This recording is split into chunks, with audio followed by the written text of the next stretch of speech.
Yeah.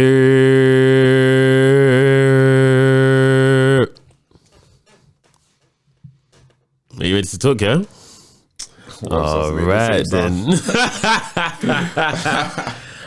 We have a heavy hitter in the building today. Let me just read off some stats real quick. I'm not even a stats man like that, but let me just read off some stats real quick. Bro, crazy. 436,000 monthly listeners on Spotify. Skills, 5 million streams. D Squared, 8 million streams. Dollar Pound Cake, 16 million streams. Drop Top, 21 million streams. Been on tour with Hardy Caprio and Notes. We've got T Mulla in the building, man. Welcome to the podcast. Yes. Good to be here, man. Come on, man, bro. Come on, bro. How you feeling? Yeah, man, I'm good, man. I'm happy, man. Yeah? You know, it's been a good weekend. Come on. Obviously, people see I'm repping the Jamaica Top Carnival weekend just finished for us. What's Carnival saying for you, Bless, yeah? Yeah, man, had to cut you quickly. Quickly? Yeah, I mean, get my idea cool. Yeah, come on now. Same for me. No, it was good, man. I've seen a lot of stuff on Twitter, people saying it's been gentrified and there was no Caribbean music and blah, blah, blah, blah, blah. To me, I just saw black people celebrating black music and having a great time.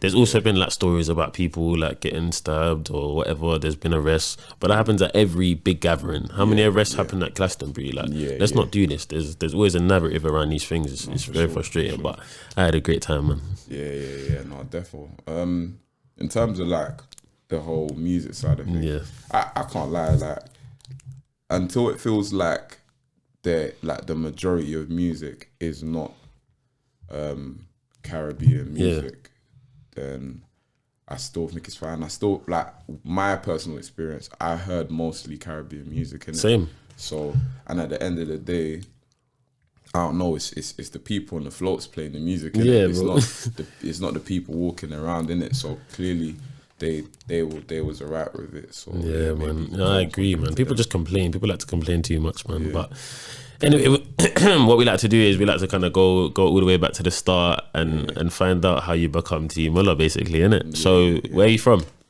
From East London. London, Hackney, yeah. And what about like your heritage, like your parents? Where are they from? Congo still. Congo, yeah, both of them. Congo and Angola. Okay.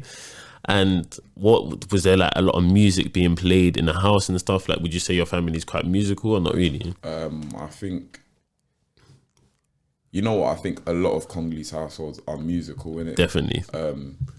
Because man, like our country's strong on music. Yeah. Like, and I think it's one of the things that they hold close, like, to them. Yeah. So, naturally, like, from church and as soon as I went church, bro, I just saw the drums and I was like, yeah, I'm on that. Yeah. So, yeah, my music has always been. So would you say it was more like Congolese music being played in the house, or was that other stuff as well?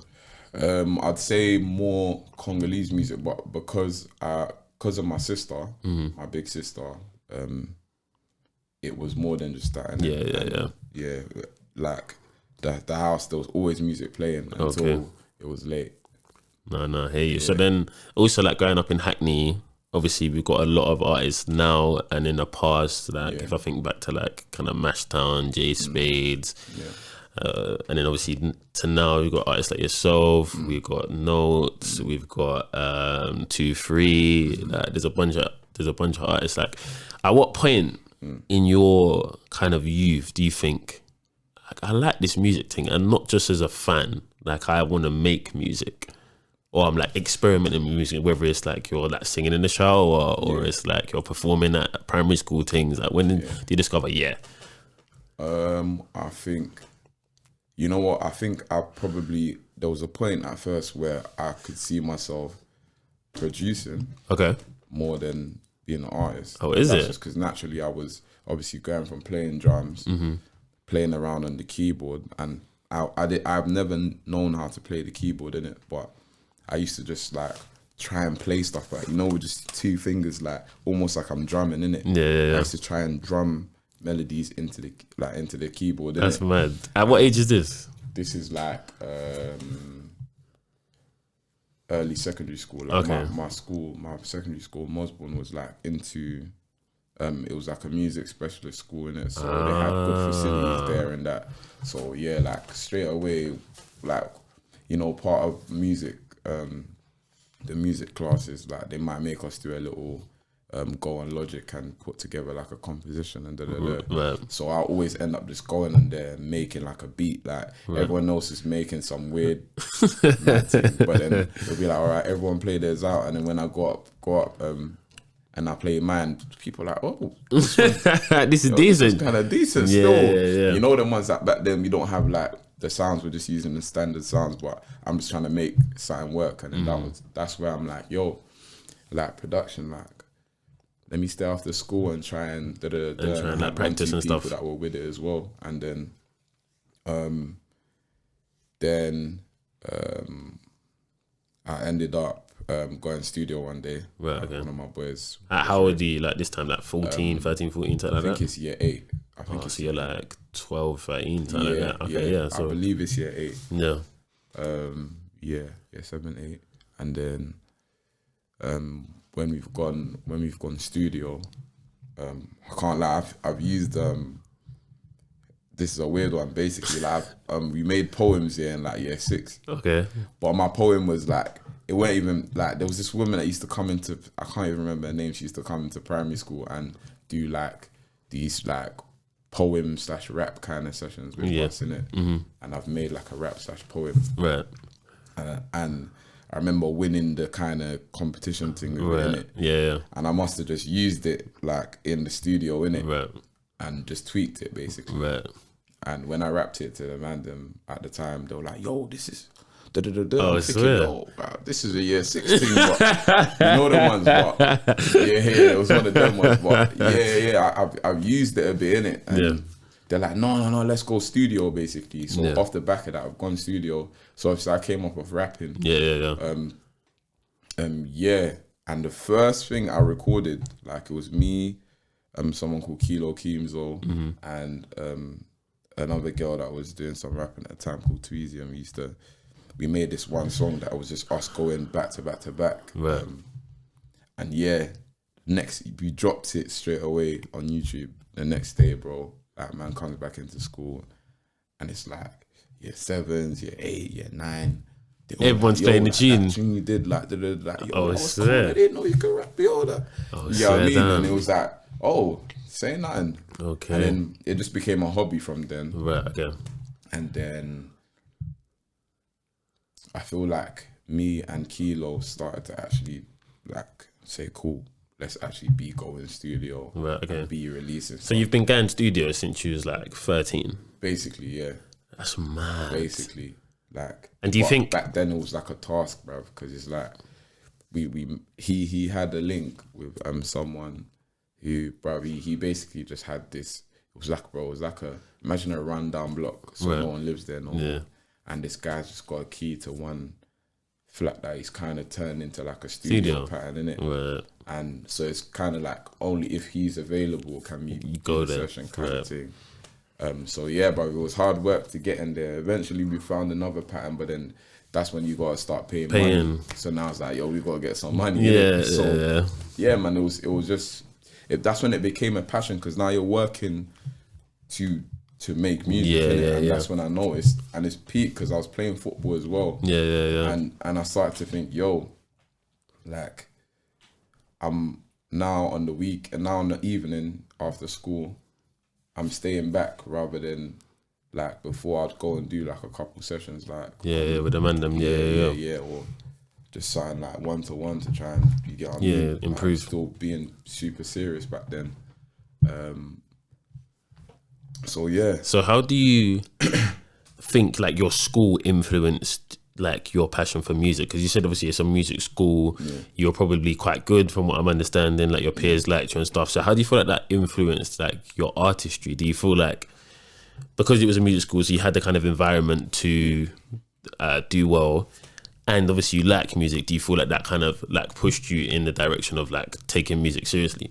I think it must have. However, like I didn't like my school was not aware that I was recording music. They just saw me as a drummer. Like I was like the school drummer from from about from early on. I think from like year 8, 9 all the way till the end. Like I was like the school drummer. Like, So like when there's like a big assembly, blah blah blah, and there's a band playing, like I would play drums in it. So Okay. they was like more on me. Like they made me a music scholar, and they was just more on me on the drums thing. Okay. So when you're a music scholar, what does that mean? It just basically means you basically get like certain perks and just like extra.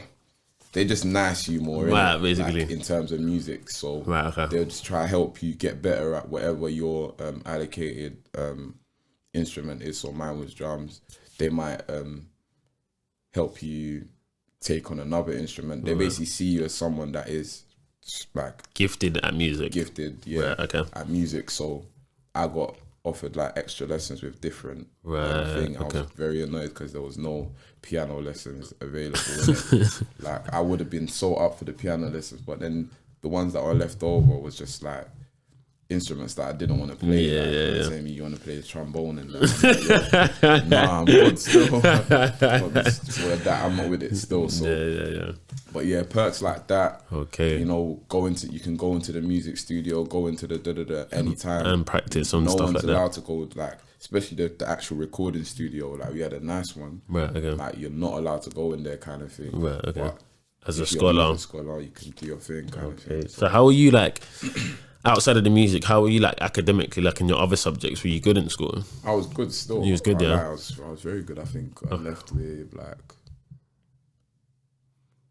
Oh, I don't know if I can remember it, but it was good still. I got like 3 stars, like 6 A's. Okay. Yeah, No, that's good. Yeah, I did one of my GCSEs as well. I got like 2 A's, 2 A stars, 6 B. No, 2 A stars, 6 A's and a B. That's what I got. Yeah, that's so mine was 30 still. Clever, Yeah, come on, bro. Come on, bro. So obviously, growing up in Hackney, like it's quite a notorious place to grow up. Yeah. Like, how do you remain like focused on, like you said, you're playing football, you just said you got really good grades, you're a music scholar. How do you remain focused when there's I'm sure at the time, a lot of distractions in the area, right? Yeah. Is it because you're just doing a lot of things and so you haven't really got time to be out doing other things you probably otherwise shouldn't be doing? I think that's actually what a gift is. It's like the fact that it's like when some people like they get told to like, yo, like you have a gift, like focus on it. I was just in love with the gift that I was given, innit? And that's why I'd call it a gift, because it's people in ends that if they weren't talented or they didn't have that thing, then obviously that you're more likely to be distracted and like indulge in that distraction. So for me, of course I was distracted as well, but like even the things that had me distracted, for example, like you start wanting to get older, you start wanting to make money and blah blah blah. Like I was just putting that I was just thinking, cool, trying to put it back towards my gift. Like you said, being distracted, because I was doing so many things, the music and the football, I'm staying busy in it. So maybe there's a lot of guys that are in different places now to me that I actually like grew up with, innit, like right next to them, innit. Because I'm going, because maybe my pops is picking me up from school to go and do this trial, go blah blah blah, and I'm staying back after school. Like for example, there's like a block like right next to my school that we used to chill on, and it got to a point where everyone's leaving at 3-4 and I'm staying till 6, like blah blah blah. So that's the time that they're chilling on the block and blah blah blah. And so man, I think that is what why it's called a gift, innit? Yeah, no, I agree. I think for me as well, like I was similar from a young age. I was playing football since I was 5. So like after school, man, I ain't really got time to hang about and do this and do that. And I feel that's what happens with a lot of people, because they're not doing anything and they're just bored. A lot of this stuff comes from just boredom. Like man are just bored chilling in the block. You get a little bit older, you want to make some money, and you start doing some mischievous things. Whether it might start out like petty theft at the shop, or it might start off robbing man or whatever, and then it escalates. But it's just because man aren't doing anything. Like you don't have time to do foolishness when you're going here and there. I'm any different to them. Like there's people that will be like, yo, like Mulla, like man, clean heart guy. But I'm like, fam, I know, like I got guys that I was visiting in Joe, and I'm like, bro, you man are clean-hearted guys as well. Facts. Like, and it's like we literally came up doing the same stuff. Yeah, but, bro. Like, with the gift I was given, I couldn't even tell you where the natural like ability to play the drums or rap or whatever came from. It's just been instilled in it. So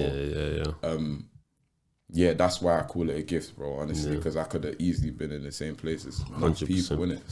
So you, obviously, talking about this gift, like, how would you describe your like style? Like, if you're gonna describe like you as an artist, how would you describe yourself? I think I'd describe my style. I think it's as I start to show people more, I think they're gonna understand it as I'm planning to be like one of the examples of like just a kid from the block, but with a lot of culture in it that's been affected by like being around, let's say like how Carney is, like you've got Africans, Caribbeans, blah blah blah. I think I'm literally like, I have a different kind of like black person around me that have all affected me in different ways. Right, okay. Even probably like white people as well. The school I went to, there was a lot of white people there, which is different to a lot of other Hackney schools. Yeah.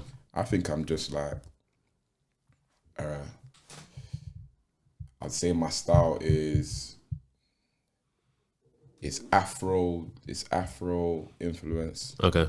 But there's other tones in there as well. Right, okay. Like, I grew up listening to a lot of Bashment as well. I liked when they was calling it Afro Bashment, to be fair. Okay. I wouldn't say that's exactly what I'm doing now, but I liked when it was being called that. Okay. I felt like I could easily sit in that pocket. Yeah, because that's all I would listen to, Afro beats and Bashment. Yeah. So that's what you'd say, that's where your kind of influences are from those two places mainly. I think those two places are my influences, but obviously I rap as well. I was rapping first, in fact. Yeah. So yeah, I think I'm probably a mix. I like, everyone probably says this, but I'm probably an actual mix of everything. Right. Yeah. Even like what I do in terms of on my music is I don't really do like an accent too tough on Afro beats or certain dancehall style. Yeah. So it's almost like imagine Dave, Obviously Dave has probably got a slightly more British accent than me on music. Yeah. But it's almost like that. That's where I connect everything together. So that white people can listen to me. Black people can listen to me, and then across the world as well. 100%. So yeah, that's the plan really. I just want to make something that everyone in the UK can listen to, the whole world can listen to. Because I feel like that artist, if it's not me, is gonna come. Right, okay. So you're trying to grab that spot. Yeah, and they're gonna take over the world. I promise you. I promise you, fam. Yeah, 100%. So when do you become T Mulla? Like, when does that happen in this journey? Like, you're a music scholar at school, you're the drums guy, you're kind of rapping, going to the studio, but when do you become, like, when you say, like, I'm an artist now? Like, when does that happen? When does that transition happen? I think, So I think you see from the point where we start rapping in the studio and blah, blah, I'm posting my name as something else. Right, okay. I think the first release that day, we made a random name as a group. Right. And it was like Young Eeks or something. Right. Like some next thing. Something about being unique. You've taken the eek off the unique and then Young Eeks. Honestly, I don't know. Where that one came from, but yeah. So there was that. And then I used to get called, I can't remember how people used to call me. Like, I used to get called Tips. Like, at first it was like Tipsy. Right, okay. Something like Kid Tipsy or something like that. Right. And it was like, then people just started saying, naturally just saying tips. Yeah. So then obviously I was rapping and just posting like tips, freestyle, right. Tips, But then I was just like, once I was like, raw, this is getting some traction now. Right. When I drop something, it don't just go under the radar. In my actual like school and across a couple other schools, it's like when I'm dropping, people are anticipating the drops and these things. Like, I'm going after school to next schools and going there and they're like, oh yeah, tips. I'm thinking, I don't even know you. Like, this is mad. Like, I feel like my boy was taking off. Like he was going, like we'd go McDonald's and the little kids and that asking to take pictures. Oh, and blah, blah, blah. Like, it was getting mad. Like at such a young age, innit? So, yeah. So I'm like, I was just thinking, I don't know about this name, innit? I don't know about this name. And then, yeah, man, we're just like, yeah, so what are you thinking? Like, blah, blah, blah. And then just, it didn't really take a lot of thought. I was just like, yeah, I'm just going to keep the T though. Right. And then just make some next kind of name in it. Yeah. Just put T Mulla. Like boom. Money. Yeah. You know what I mean? Just like that. Yeah, it flows, innit? It flows. So, yeah, just on to the next song. And that's probably the point when I was like, I noticed myself actually like caring about myself as a product in terms of like trying to package myself in a certain way.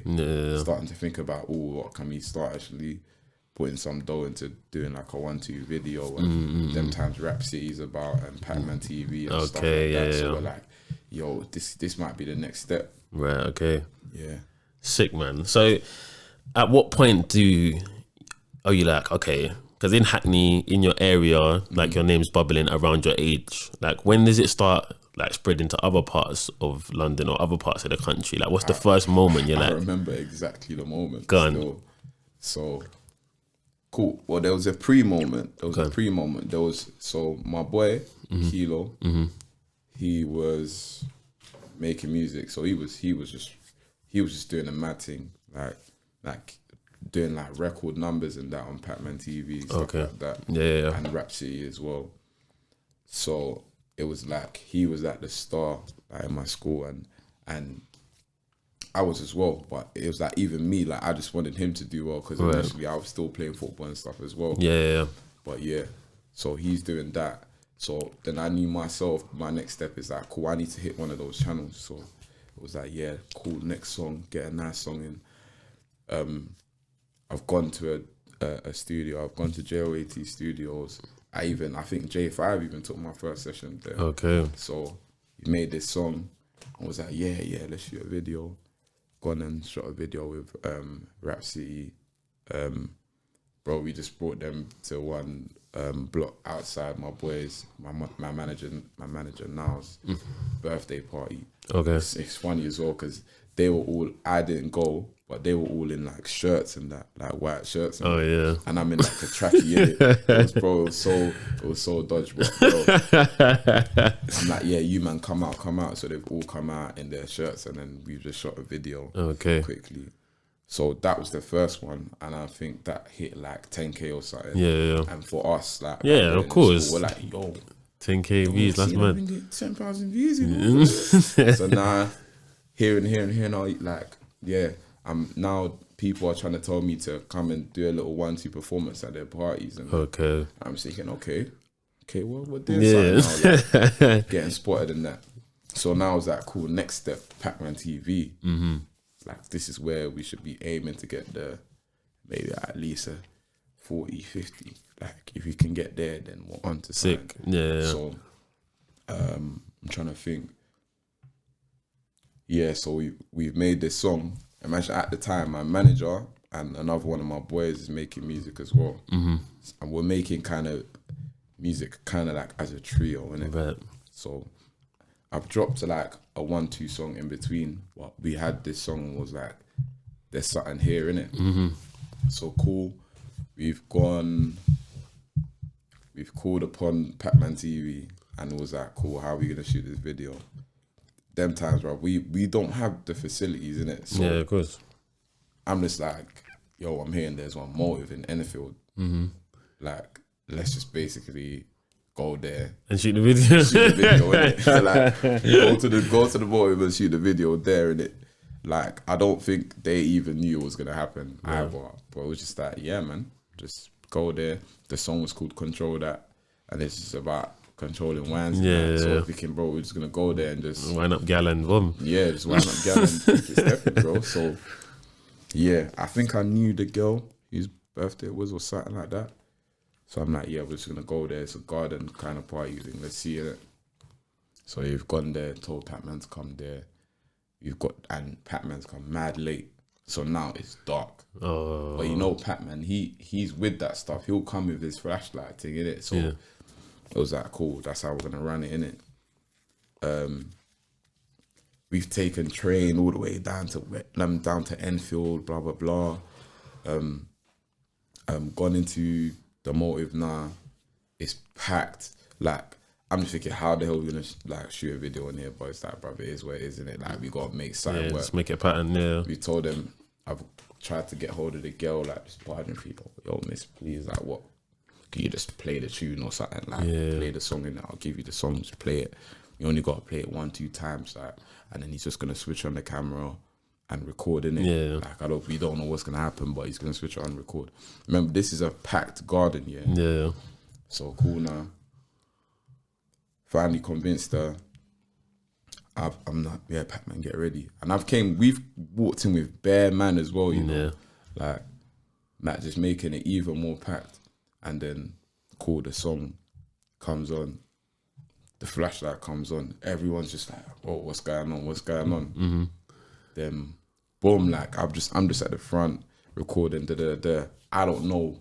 And there's a bag of man as well, like, that we don't know. They're just thinking, well, yo, what's going on here, fam? Like, you shooting a video and da-da-da, you get what I mean?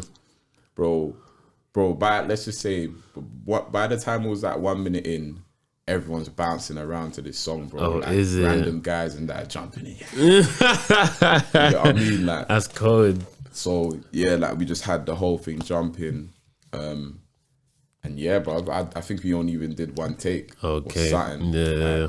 Like, there's even shots in the video of me, like, getting lost in the crowd, then fighting my way back in just in time for the hook. You get what I mean? Like, it was crazy. It was mental. And then we went outside and brought a couple girls outside with us, and basically we're just whining out girls in the park, bro. I swear down. It was crazy, bro. We just had to be creative back then. Yeah, bro. That song, remember we said we wanted to do like 40, 50K, end up doing, with that song, I think maybe like 150K. Wow. And that's massive back then, bro. That's crazy, bro. Massive. So I'm seeing, we're even typing in stuff on Twitter, seeing our names, control that, Twitter, all that. I'm thinking, yo, bro, from the next day, the next week, the next month onwards, like, I've now got that, what I was saying, my boy Kilo Keemsor had, where it's like, if I go to McDonald's, people want to take pictures with you, man. It's crazy. So you're still in school when this? Still in school, bro. Going in uniform, and people are trying to take pictures. Like, Hackney now is like, I'm someone in terms of like my age group. I'm someone in Hackney now. Okay. And then obviously because we went and shot the video in Enfield, and then a couple of the guys that jumped into the video as well, they're like known in our age group. In Enfield, blah, blah. So now we're starting to spread into North London. Blah, blah, blah. Yeah. I'm getting like contacted to come and do parties, perform at parties in Enfield, North London, blah blah blah. Yeah, back then it was just performing at parties. Yeah. That's so mad. Yeah, like now I'm really getting. We'll give you £100, £200 to just go and perform. I'm like, I'll do that. I'm a young boy, bro. Like, you get what I mean? And me, I'm taking that and I'm just putting that straight back into studio. So that was like that was like the machine, innit? Yeah, like, yeah, you know what I mean? Just trying to find a way to not need to do anything like for money in the roads anymore. Just get this ball rolling, innit? So yeah, bro, that's that. I would say that was the beginning, innit? Yeah. And then from there, I just didn't stop. Right. Okay. SoundCloud. I was just mashing up SoundCloud. Like there were songs back then that were getting like 500,000 on plays on SoundCloud. Yeah, wow. SoundCloud, bro. Like that's crazy. All of them were getting like minimum 200K and that on SoundCloud, bro. So it was proper killing it. I think that's where this whole thing started, where people would know my song but not my face, because I was killing on SoundCloud more than I was killing it on YouTube. And I feel like that's always been a thing. Like my audio, just because like I'm even like when I was still playing football, I wasn't really that, like, as much as I like to do videos, I wasn't really that on like just being out there. Especially if I compare it with like my boy Kilo, he was prepared to be an artist and only an artist. So he was very much on branding himself a certain way. He wants to be seen, blah, blah, blah. I'm just like, I'm still playing football. Right. So you're saying you wasn't sure, like, if you wanted to go down the artist route, kind of? Yeah, because both were doing well. Yeah, doing well. I'm at charter team, and I'm also playing. I'm also doing sick at music. So it was like, just do both until one gives, innit? Yeah. So I feel like just naturally the way I am, innit, I'm not too overly out there. Yeah. It was the music that was making me out there. Yeah. You know what I mean? Like if you think about how, let's say you walk into a party, an artist is probably prepared to just know that there's gonna be that whole like, oh, this person's in the room. Yeah. You see, I'm dumb. Like I'm bare like, I just walk in here and think I'm just like anyone else. And just try to park myself off in a corner. But it's not really like that. You can't do that. But I do bare stuff, like even till this day, like my boy MK, like there's certain things that he'll be like, bro, you're an artist, you know, like you can't just be like, you get what I mean? Bro, you don't care. Bro, if I wanted to just go and walk down Main Street and just do whatever, like I don't care, bro. I'll go and do whatever I want. Like, yeah.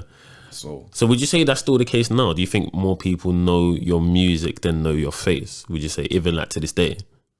I believe so. You think so? Yeah, I do. If you think about even with football, yeah, team, with the no one knew an artist until someone clocked your Instagram and was like, oh shit. As soon as they clocked the Instagram and then searched up my name, they were like, oh my days, this one is my tune and Yeah, even me, bro. Exactly. So it's like, you know the tune, but to be honest, do you like that though? Do I like it? I feel like I would prefer that if I was an artist. I'm like similar. Because of the way I am, I prefer it. Yeah. But I know that at the same time, in order to elevate and just make this machine even bigger, you do need to put yourself out there a bit more. I do need to put myself out there a bit more. But I think there's a lot of things in terms of, for me personally, why that's happened is because there's always been something else going on, and only now, for the first time in my life, I'm solely just an artist. Like, I was popping off and doing all this drop top £1 cake and stuff while I was in uni. Okay, so you went to uni as well? Yeah. So where did you go to uni? I went Leicester. Okay. So imagine in Leicester. So you're in Leicester dropping those tunes. Tunes bro. in Leicester, bro. It's going off, innit? It's ridiculous, isn't it? Bro, you know, all the Midlands, you're probably just shutting it down. Yeah. So, bro, this is why I couldn't do uni properly, fam, because it was like, it was just crazy, fam. It was like, I'm supposed to be like revising or doing working on an assignment, but I'm getting like I'm having to do like 3 nights in a row in 3 different cities in the Midlands, or Bristol, and then Manchester, and then Birmingham, or something like a couple nights across the week. It's just like, it was mad. And then even I remember we didn't go to the library for time in first year, and then I think I must have dropped £1 cake, and then eventually we realised, library might actually be good for us because we're not working that much, and then we're not doing that much work, and we need to focus now. We're getting close to exams, blah blah blah. I remember in Leicester Uni, there's like obviously there's 3 floors. The first 2 floors are quite quiet, but the top floor, that's where you get bare the black people. Oh, okay. People are chatting and blah, blah, innit? Youth club vibes. Yeah. So I remember the first time I went there, and that's basically the place to be if you want to see or meet people. Right. Just go to the top floor of library, and then that's where you see your kind of people. So I've gone up there. I've just gone up there with my man. Then that's why I didn't really need to meet people in uni, because I've gone with quite a lot of the boys that you know. Okay. Yeah. So we've just gone there, and I just remember like going over to sit there, and then the room going a bit quiet. Oh, because they're clocking, you know. Yeah, like, it was mad weird. That's my man. That's my man. And you know, I was weird, because once again, me thinking like no one. I think it's that thing of like knowing that I get more streams on audio than videos, just feeling like no one's gonna know that. I just walk into places and just think I'm a normal person, innit? So remember just walking in and then just couple tables going a little bit quiet and a bit whispery. Yeah, kind of thing. and you're like, You know, fuck, you they can clock just me. hear, you could kind of hear a name kind of small. Anyway, we just gone and sat down. I was like, we was laughing about it slightly, and then slowly you get 1-2 people like would walk over, a couple people I know walk over, blah blah, and then naturally we're just like, alright, cool, we can do this library thing, man. It's not, it wasn't that bad. It's not like I'm flipping Stormzy. It was the whole just a uni. bit like, oh, like I swear that's and it was like, yeah, cool, that's calm. Okay. But in general, like when it's like going to the parties, that was crazy. Is there like certain parties you just can't go? No, because we loved it. That was the whole point. That was the whole point, isn't it? Like when you go party, like in uni especially, you're going there thinking, like meet girls and and they already know who you are. So so man, then we're just thinking. Even there was a period where me and Unknown T were in the start. Okay. So, and but we was just active. So he's from Hackney as well, isn't it? Yeah. So it was just like if we was both going somewhere. But like, the man, I'm thinking, yep, I'm there. So, no, that's cool. It was lit still, can't lie. So, talk to me about your first, like, what they would call a breakout song. Would that be Dollar Pound Cake? Yeah, I think it was that still. So, talk to me about, like, did you know when you put this one out? Did you know, this is gonna fly?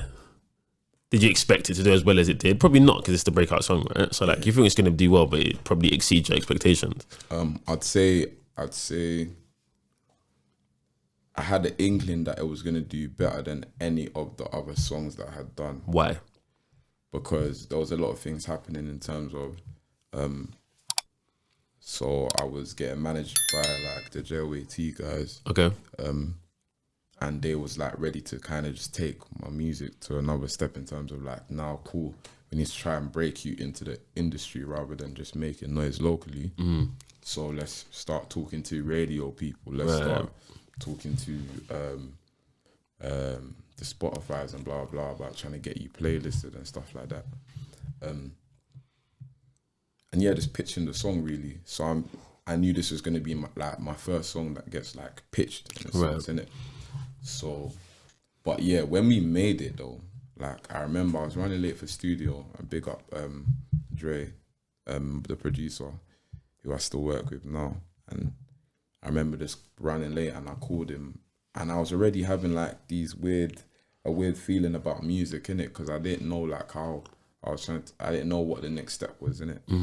But I'm like, I gotta try something. Like I gotta get a banger. Yeah. And I remember being late and I rang Dre because I knew he was probably gonna start working on the beat already. Right. I said, yo, Dre, I'm like, I need you to make this. I don't know, like I need you to make like an Afro swing kind of radio kind of like I've said bare things in one minute, and Dre's just like, okay. Yeah, cool. And it's so mad, because when I walked in, it was like in like a tunnel thing, innit? Like some underground kind of studio. And like the room I'm going into is the last one down the corridor.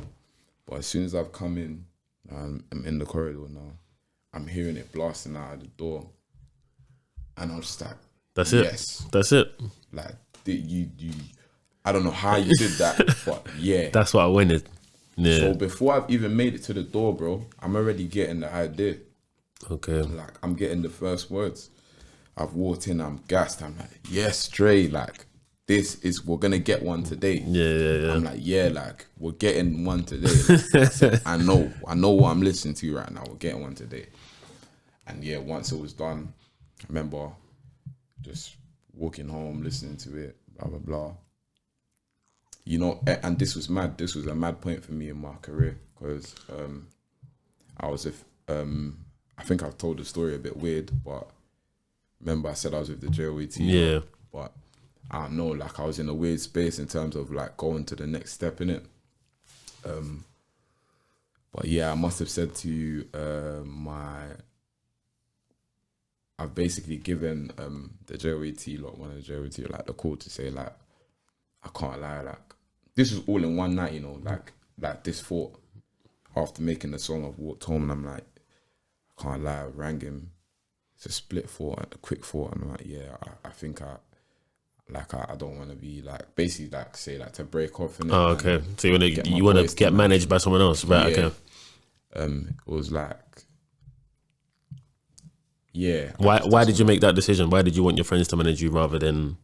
I felt like I needed like a team that was like that fully understood. Right.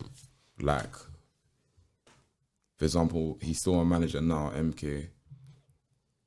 I felt his care, like, and his understanding, like, a lot, because it was like he didn't have to, but he would always hit me up and be like, "Yo, what's happening now? Like, what's next?" Right. Okay. By this time, he's not making music no more. He stopped time ago, but he's always like asking me what I'm doing. Right. Like, oh, let's do this next, or It's like, yo, bro, it's like it feels like you're a manager. Did it feel like conversations? Did it feel like he was putting as much into it as almost you were? Like, as a manager, he's like really cares about in terms of you thought, yeah. Before I've even asked him, it felt like in terms of thought, he's putting as much thought into it. Right. Yeah. Like, yeah. he would randomly message me and say, "Yo, have you thought about doing this?" and blah blah blah. So I'm thinking, nah, this guy can manage me. Yeah. Like, and there was this beauty to like us when it was raw that I felt like was gonna help my music as well, rather than this. All right, have you thought about doing a song like this? And maybe after that we're gonna do this and shoot a video like this. And even like once I started making a bit of money for myself to put into places, I was thinking there was just certain things that did not to pie off them, but that they was doing that I was like, all right, cool, I don't really like how you lot are allocating this and making branding me and Right, okay.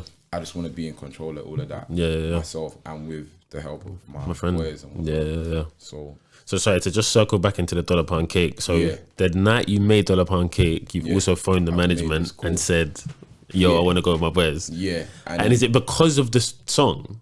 Like, did you think like this song needs to go in this direction with this management? Basically, it was the song because like I felt the next step being formed in it from that song. Right. Okay. And it was like, and I was like, I don't want this to be a lot of my songs before that.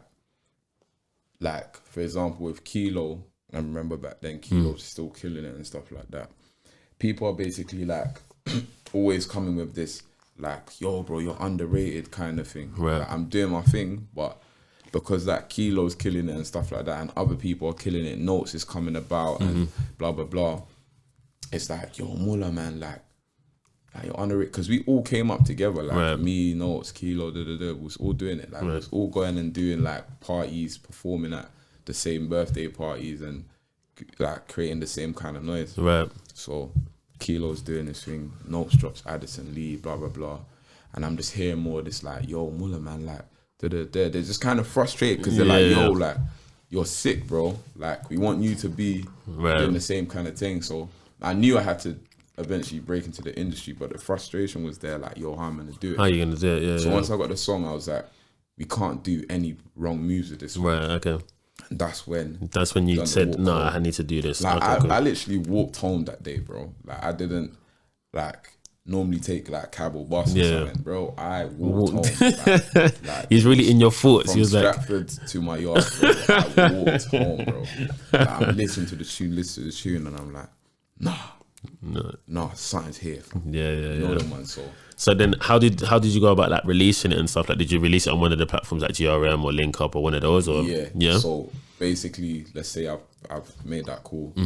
My boys don't even know, by the way, that I'm about to ask them. Like, to be your manager. Yeah, I've told them I'm off. I've told JOT that I'm not with it before I've like told your friends you want them to manage. Yeah, so I've called them straight after, and I'm like, "Yo, bro, I basically just told blah blah that I'm going to part with them. That because they've already started, they're still going to be involved in like helping us with dollar pound cake. Yeah, and then after that, basically. And we're still kind of on our own, but they're just going to help with that because they already started. Yeah. My boy's just like, bro, like, obviously, it's like, of course, innit? Yeah. Like, for you, innit? Yeah. Like, but he's like, but I don't know what I'm doing. But yeah, I'll try a thing. I'll try a thing. Like, And I'm like, bro, that's all I need. Yeah. That's all I need. Let the music do its thing. I believe in the music, but we're smart. We're both smart. Like he done even better than me. Right. Grades wise. Yeah. And like we're both smart. And then another one of my best friends was there as well, involved as well. So it was like, yeah, no, if you put us together, we can do this, innit? So yeah, the first thing was like, cool. Sent him the tune, the song's fire. This is the plan. Let's do this. So I'm going into uni now, and student loans dropped. So now it's like 2017. I don't know, maybe like I don't know, when do you first go? September, September, October kind of thing. I'm like, cool, student loan, got a bit of bread there as well. Spent like £300 on a video. I knew like a 1-2 people that were involved with GRM, so they've referred me to this cameraman. Right. Got the cameraman to come to Leicester. We shot a vid, like just a quick vid, even like in the uni, playing pool and that. Yeah. Like just random, just around Leicester, innit? Yeah. Like going out Tinsel Town, milkshakes, they're just doing random stuff. And now we've got this video. Rang up a girl called, an artist called Callie Claire, who's killing it right now, by the way. She's done the hook on that M100 tune. Is it Shout Out to My Ex? Yes, she's just unreal. Cold. Callie is unreal. We went same secondary school and that. Okay. Bro, I'm telling you, one day, yeah, we're just both gonna be at the top and laughing. Hope so, man. God willing, bro. Because she's cold. She's just one of those people that it was like, I'm like, yo, nah, I think I need to do music because there's bare like people that are like super talented and they're helping me go forward and I'm helping them go forward.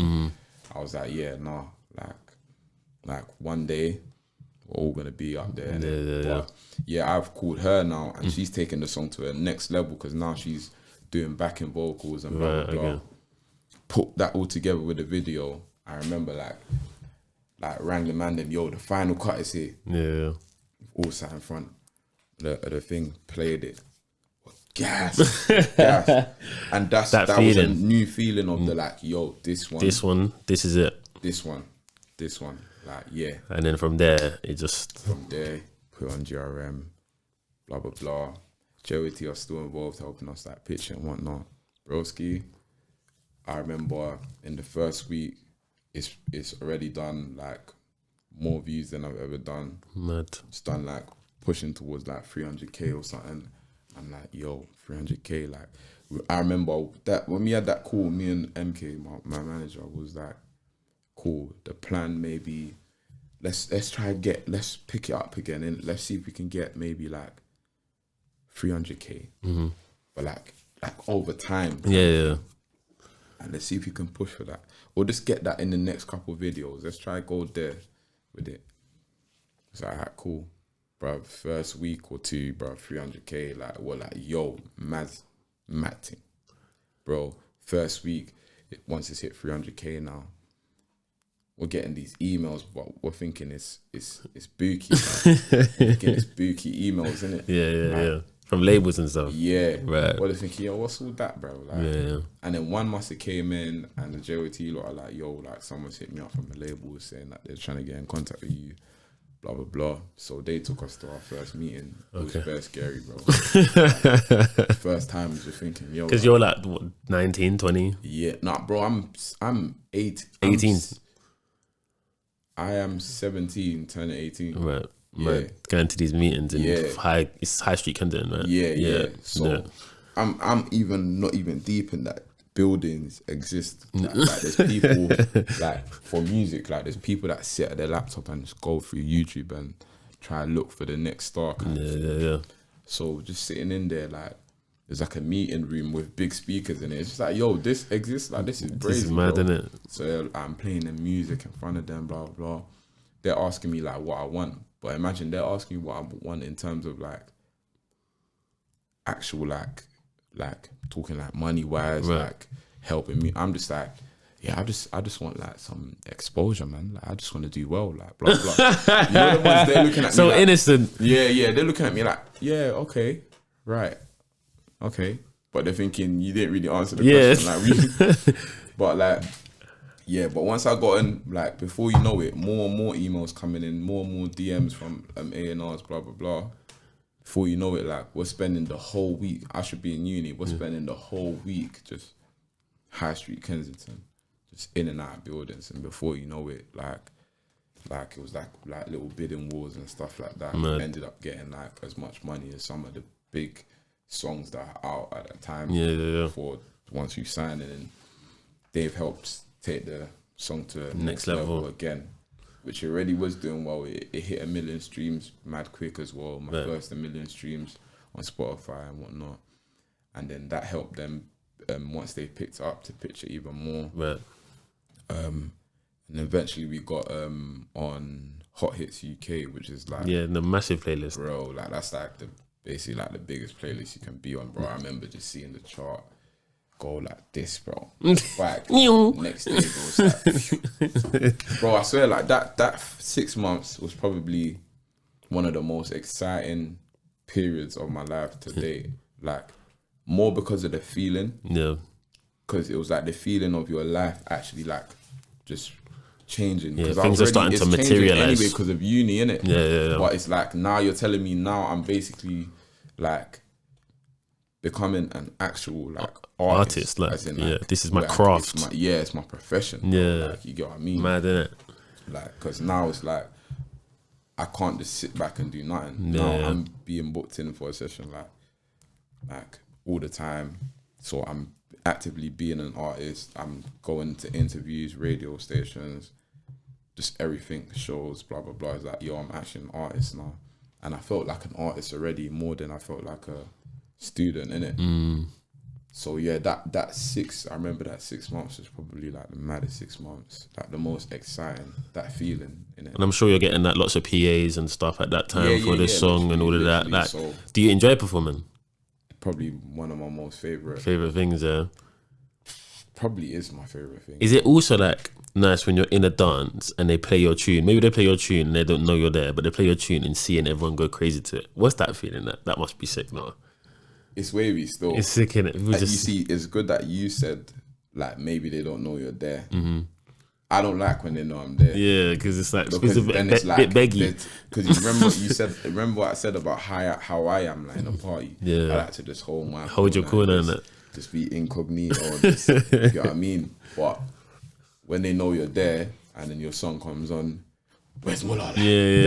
Like, and I was like, I have to like. If it was like I have to perform, you know what I mean? Yeah. Like, but I might just be drunk off my head or something. You know them ones. I'm just trying to cool off in my corner. Yeah. But yeah, no. When I've got the energy for it though, that's dope as well. I just like seeing like the idea of seeing loads of people enjoying my music. Like, I remember the first time, proper feeling that was like when I went on tour with Hardy. That was my first tour, and then the first day was maybe like Birmingham or Manchester or something. Yeah. And I'm thinking I'm just going out there to be this support act where no one like knows me. Like, I've already got it planned. I'm gonna go on stage and be like, yes, like it's your boy T Mulla, like you, for those of you that don't know me, blah blah. I was about to go do some mad explanation about who I am. Yeah. But cool, like the host or the DJ or whatever, it's about to call me on, so I'm there, I'm waiting. And they've gone like, blah, blah, next up, T Mulla, and they're screaming. So my eyes have lit up, fam. I'm like, wait, what? Mad, innit?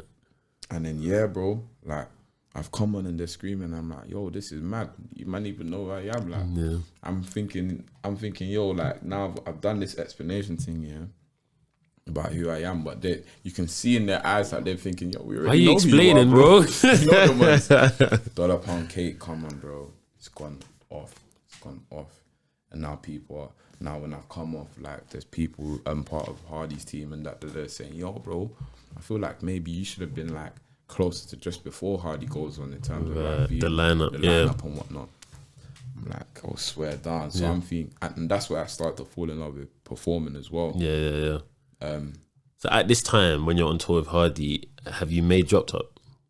No, okay. No, like, that's where £1 Cake is actually like my biggest tune. So when I'm going and doing my sets, I'm doing like, there was even like an unreleased song. It's still unreleased now, but that song was going off, like, because it had like a call and response vibe to it.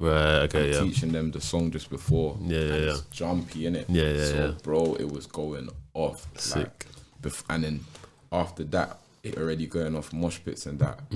Then I put on $1 Cake, and that just, you get what I mean? So literally, bro, like, my sets were like, you would think that I had been like popping for a little while just because of the way I was performing, innit? Like, literally, and that's when I thought, yo, I can actually perform. Like, I'd say like performing is probably one of my strong points in terms of being an artist and what I enjoy in it. So how does Drop Top come about? Obviously, I guess you've got the relationship established with Hardy because he brought you on tour. But how does that song come about? Because that I said it to you, like, as soon as I found out through football that used T Mulla, that's my tune. Like, when that came out, I'm banging out Windows Down, Summer, Full Blast, crazy. So how does that song come about? So obviously by then, me and, like, this is months on, me and Hardy don't have music together, but I feel like we was always flirting with the idea of making a song together. So cool. Just one day, just randomly, like, after me just coming out of a session, we're talking about, you know, like, playing each other some music. He sends me some songs and that. I'm like, yeah, I like this one, blah, blah, blah. I've made Drop Top, like, obviously myself and my own verses. And I've gone back to Leicester and whatnot. Just thinking, okay, that one sounds a bit jumpy, sounds lit. But I'm thinking, is it just me thinking it? You know them ones, I don't know yet. And then times I ain't sent nothing to MK. I'm just holding on to these tunes that I've been doing for the past week or so. And then cool. Eventually MK hits me like, yo fam, send me some tunes, like, you've been here in the studio. And I sent him. And then he heard that one and he was like, yo, this one is cold. Like, this one is something. I'm like, swear, are you sure, bro? I weren't sure about it, you know. He was like, nah, bro, trust me. Like, He's even thinking, yo, scrap what we was gonna do. Like, let's roll with this. Then coincidence, I'm already having this conversation with Hardy about sending each other songs. So I'm like, yo, let me send him this as well. And I'm like, yo, this is just a little something I made like yesterday. So we listened to the other ones and blah, blah. He's like, yeah, hard, I like this one. Maybe try this with this one. Then that was like the last one. And he was like, yo, this song is cold. Like, but he's dropping like, he's like, I can tell it's had an effect on him. But every now and again, he would just write like, he's writing like, oh, drop that top, the skirt, like laughing faces. Like, I'm thinking, all right, cool, maybe it just excites him, innit? Like the song just excites him. But then he's come back again like an hour later or something, and he's like, nah, like, Mulla, like, this song is sick, So I'm like, raw, like, you proper rock with it, yeah? He's like, yeah, like, I proper rock with it, like. So cool now. He's rang me now. And when I've seen him ring me, I'm like, nah, it's definitely to do with Drop Top. Basically just said, yeah, man, like, what? Can man, like... Get a verse? Yeah, can man get a verse? And I'm thinking, yo... It's like, that means we really got something. And I already knew it was going to work as well. Like Hardy was very much in his bag in terms of the style of rap that he had as well. So me just having a music mind in terms of like, I'm very much like a visionary. Like, I hear songs before I even record them. Like, I feel like I have the whole idea of the song before I even record it. So where he's asked now, I'm just like, cool. What would he do? Like, how would he flow? No, it makes a lot of sense. I'm like, yeah, cool, let's do it. So it's about 48 hours. Within 48 hours, I've recorded it. Got Hardy back in the same studio and we vibed, and he's recorded his verse. And yeah, bro, I just remember leaving, playing the tune in the car. And it was a sunny day as well. It was hot. Like, hot. And I'm like, yo, like, windows down. I'm like, yo, this one. This is it. This one. Yeah. Like, and obviously it was my biggest feature at the time as well. So it was just like, yeah, Yeah. So then, how does a tune like that like start bubbling again? Because obviously, I think you said last time you was with the JMT guys, they're kind of pitching the song to the labels and all that. Now you got your own management. Are you following that same formula of trying to have you built those relationships to be able to pitch the song? Yeah, or pretty much. So you just pitch and drop top as well? Because obviously it's a big feature from Hardy and stuff. You're pitching the song, and then probably the same thing, right? It's going into playlists and all of that. Yeah, right. So we're still like, we're independent with this one, but obviously there's also the power of having Hardy on it as well. That to be honest, like, I won't mention the label, but there was labels that were trying to kind of like hardball us into signing with them because Hardy's on it, kind of thing, and having a previous relationship with them as well. Was I was trying to do the little like, oh yeah, we only let you drop the song if like you sign it with us. That kind of vibe. So we just had to stand our ground, kind of thing, because we were sure it was like, yeah, this is a sick song. Right. Okay. So yeah, we was getting crazy offers for the song before it came out. Right. So yeah, we just used that kind of, because once people are talking about it before it's even out, now everyone's got this kind of inkling that, yo, a song with T Mulla and Hardy is due to come out. No one knows which label it's going to land with yet, because a couple of people are trying to send little contracts and We've ended up going with none and just sticking to our guns. Like, we think we can service it well ourselves. So yeah, we just basically how it works is like, as you're going, like, if you have a previous 1, 2, 3 songs that have been doing well on a certain playlist, a certain radio station, they're just basically going to support it, innit? Naturally. And then me and Hardy were both doing what we were doing, so it allowed us to, pitch the song well. And the video was sick as well. Yeah. So cold. It was just the Mercedes, it was just organic, just having fun kind of thing, innit? Fam, once we had everything together, it was just like, we're good to go. Dropped it, and but the rest is history. The rest is history, man. The rest is history. So obviously, a lot of your songs that we know of yours, or that people know, singles, I take it you're probably working towards the project. You just dropped a little EP recently. You're probably working towards a project. Yeah. But do you think that also plays into why people know your songs and not your face, because it's more about like singles and summer tunes? Yeah. And so do you feel like you need to package yourself more as someone that people follow, so that when you do drop an album, people want to listen to an album? Yeah, I think, it is. I'm just a calm guy, innit? Yeah. Like, I'm very much like, not. If I could, it's kind of like how like M Honcho is, for example, where he wants to be the guy with the mask. He doesn't really want people to know his face because he's just a kind of cool guy. Yeah. That's almost like how I am. Right. But I understand what it takes to go to the next level, innit? And obviously, my problem has always been being active on socials. And bruv, like, M will be like, yo, bro, when you go out, take a fucking pic. Take a pic, bro. Yeah. know them ones, like, yeah. So it was all getting to the point. It's like, all right, cool. So on Wednesday you're gonna take a picture. Then Friday you're gonna go take another picture. Make sure when you go, because it's then when he's saying like, bro, it's not even like, bro, you wear nice outfits and and you go out, it's like, bro, why are you not taking a pic? Like, it's even as a normal a person. You know what I mean? So that's just how I am, innit? I don't really care about that stuff.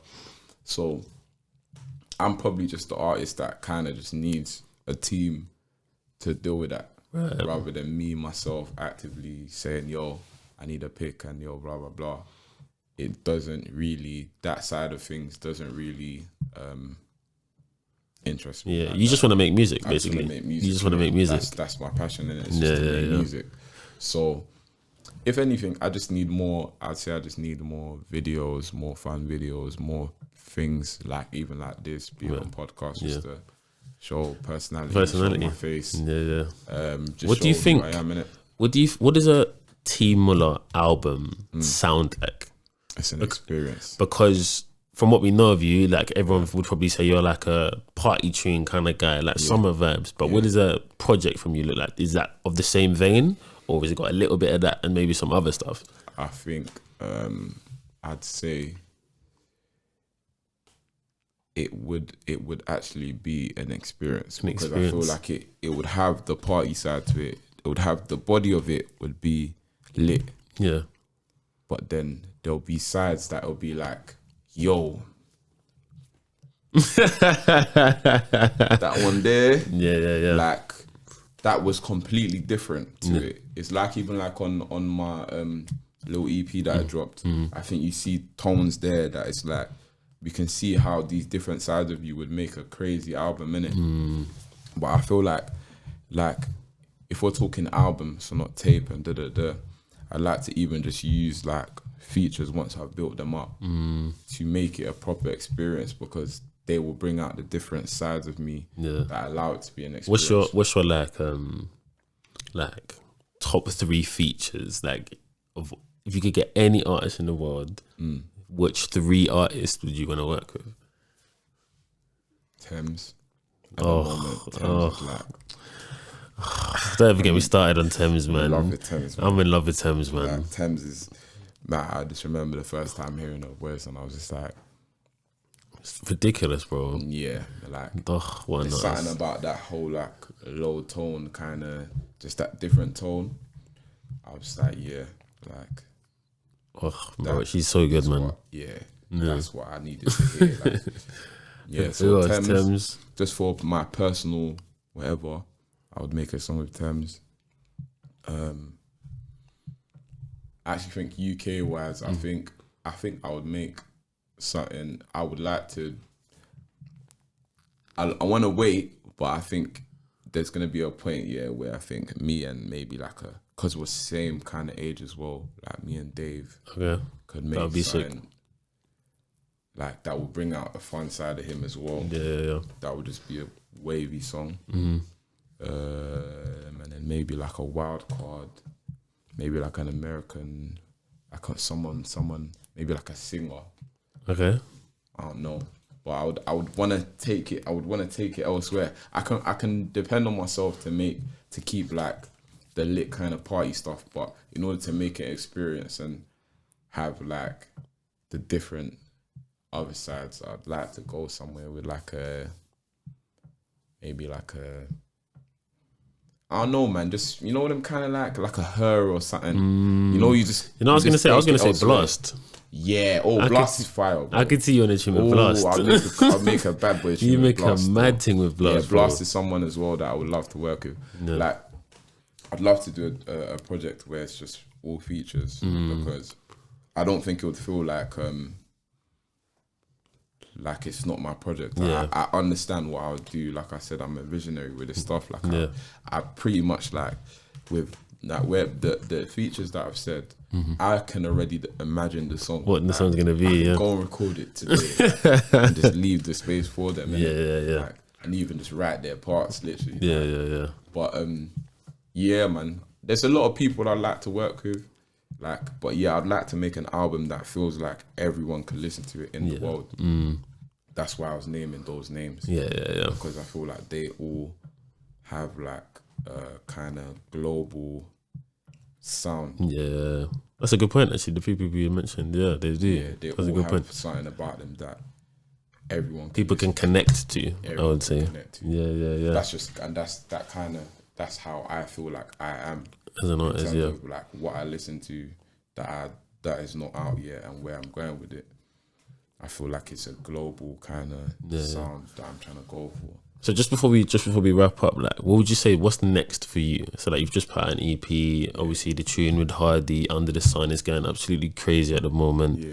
Like, what's next? What's the next step for you to take the next leap in where you want to go with your career? So to be honest, I just wanted to go on a run of videos. Okay. Firstly, because I feel like I haven't done that, like properly done it the way I want to do it, which is just due to certain things like uni and now I'm actually free to be fully an artist.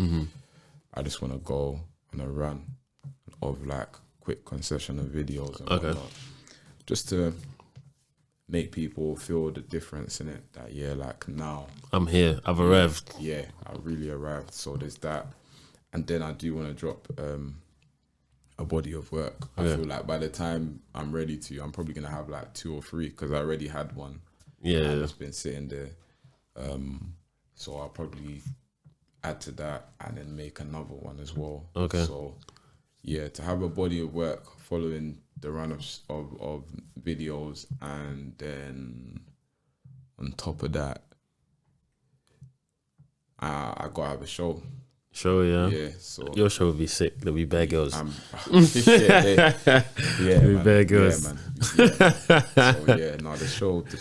Yeah. Listen, the show is gonna be an experience as well, because say it's a show that's gonna feel like a party, and then it's gonna be a party after that, and there's gonna be a party after that. So you get what I mean? So come on now. But yeah, I think you've got like, you're obviously talented, but it's not just talent in anything, right? In football, in music, it's not just talent that gets you. But I feel like you're doing the right things, man, because like you care about music. Kind of when we're speaking in the car the other day, you're producing. You got your friends who are managing you. Yeah. And you care about the music, man. So like, and you're smart as well. So like, you can't go into the labels and they're gonna take the piss as well, which is like a good formula for you to be able to kick on and like really become like a top artist. Like I didn't realize, I was obviously looking at the stats earlier about like how many listeners you got a month, bro. And that's probably like, not obviously it's not just the UK, it's probably predominantly UK, but I take it you're getting streams all over Europe and stuff. It's actually quite broad in terms of like actual countries, like surprisingly, like as much as UK people are tapped in. Outside of the UK, what's your biggest country that streams wise? Do you know? I'm not sure where it is for just me in general. I ain't checked in a while. But I know that there was like countries like Australia and them kind of, and there's another Europe country. I'm not sure what country it is. It might be like a Sweden. Yeah. Scandinavia, they check for us heavy. Yeah, because when I went to Sweden, I'm performed there. It was crazy. I swear. Like, I was so surprised. Like it was another one of those feelings, innit? Yeah. Even like Afro Nation as well. Obviously, there's UK people out there, but just doing stuff abroad, it's different kind of love, innit? Yeah, man, it's different, bro. Yeah. Well, now we look forward to seeing what happens next, and we'll definitely have to chop it up again. For sure. You know, when you're releasing a project or something, definitely like to chop it up again, man. But yeah, it's interesting to see like the story so far, and obviously it feels like for you, it probably feels like you've been doing music forever. Yeah, because you've been doing it for like what, 10 years, let's say. Yeah. Already, it's mad, yo. You've been doing music for 10 years already. That's crazy. And you still probably got another 15, 20 in you, man. 100%. 15, 20 in you. But no, I appreciate you coming down, my brother, man. I appreciate it. Look forward to kicking ball with you soon. He's a decent little baller, to be fair to him. He's a decent little baller still. Come on, bro. But that's been a Detailed on Matt podcast. See you guys again soon. Peace.